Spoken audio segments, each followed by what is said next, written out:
Joaquin Guzman लोएरा, जिसे El Chapo के नाम से जाना जाता है, सिनालोआ कार्टेल का कुख्यात सरदार था। यह पावरशाली आपराधिक संगठन पूरे अमेरिका में ड्रग तस्करी के एक विशाल नेटवर्क को कंट्रोल करता था। एल चापो का नाम, जिसका मतलब है छोटू, उसकी विशाल प्रतिष्ठा के बारे में कुछ नहीं बताता। वो एक ऐसा आदमी था जिससे लोग डरते भी थे और कुछ लोग तो उसकी इज्जत भी करते थे। उसकी जिंदगी हिंसा, भ्रष्टाचार और अविश्वसनीय फरार का एक किस्सा थी। एल चापो की बदनामी सिर्फ उसके कार्टेल की आपराधिक पहुंच से ही नहीं, बल्कि पकड़े जाने से बचने की उसकी क्षमता से भी थी। वो 2001 में एक अधिकतम सुरक्षा वाली जेल से बच निकला था, जिससे एक लगभग पौराणिक शख्सियत के रूप में उसकी छवि और मजबूत हो गई। मैक्सिकन और अमेरिकी अधिकारियों ने उसे एक हाई वैल्यू टारगेट माना। उसे फिर से पकड़ना सबसे बड़ी प्राथमिकता बन गई। 2014 में उनकी कोशिशें रंग लाईं। एल चापो को मेक्सिको के मजाटलान के एक समुद्र तटीय होटल में गिरफ्तार कर लिया गया। उसके कब्जे को ड्रग्स के खिलाफ जंग में एक बड़ी जीत के रूप में मनाया गया। उसे कई आरोपों का सामना करने के लिए संयुक्त राज्य अमेरिका प्रत्यर्पित किया गया था। हालांकि एल चापो के दूसरे ही प्लान थे। अधिकारियों के साथ उसका चूहे बिल्ली का खेल अभी खत्म नहीं हुआ था।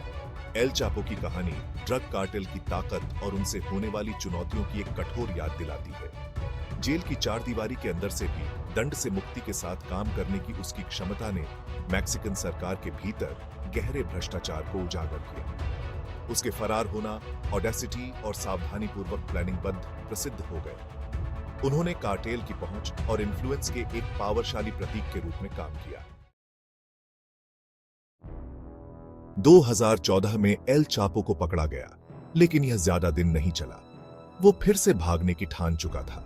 इस बार वो अपने विशाल आपराधिक साम्राज्य के संसाधनों और चालाकी का उपयोग करेगा। मैक्सिको की सबसे सुरक्षित सुविधाओं में से एक अल्टिप्लान्सो जेल की चार दीवारी के अंदर से एक साहसी योजना आकार लेने लगी। इस योजना की कुंजी वफादार लोगों का नेटवर्क थी। इंजीनियरों, आर्किटेक्ट और निर्माण श्रमिकों को भर्ती किया गया। वफादारी या डर से बंधे ये लोग एल चापो के भागने में अहम भूमिका निभाने वाले थे। भ्रष्ट जेल अधिकारियों को रिश्वत दी गई, जिससे उनकी चुप्पी सुनिश्चित हो गई और जेल के अंदर की गतिविधियों पर उनकी नजर नहीं पड़ी। यह योजना एक सुरंग के इर्द गिर्द केंद्रित थी। यह कोई मामूली सुरंग नहीं होगी। यह इंजीनियरिंग का एक अद्भुत नमूना होगा, जो कार्टेल के संसाधनों और दृढ़ संकल्प का प्रमाण होगा। यह सुरंग 1 मील से भी ज्यादा लंबी होगी, जो एल चापो के जेल की कोठरी से आजादी तक ले जाएगी। इस ऑपरेशन में बारीकी से योजना और क्रियान्वयन शामिल था। अधिकारियों की नजरों से बचते हुए कार्टेल का नेटवर्क अथक परिश्रम करता रहा।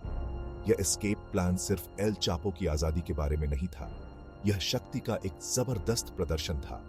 यह मैक्सिकन सरकार के लिए एक सीधी चुनौती थी। देश की सबसे अभेद्य मानी जाने वाली जेल व्यवस्था के भीतर भी दंड से मुक्ति के साथ काम करने की कार्टेल की क्षमता का प्रमाण था। जिस सुरंग से होकर एल चापो आजादी की राह पर निकलने वाला था, वह इंजीनियरिंग का एक उल्लेखनीय कारनामा थी।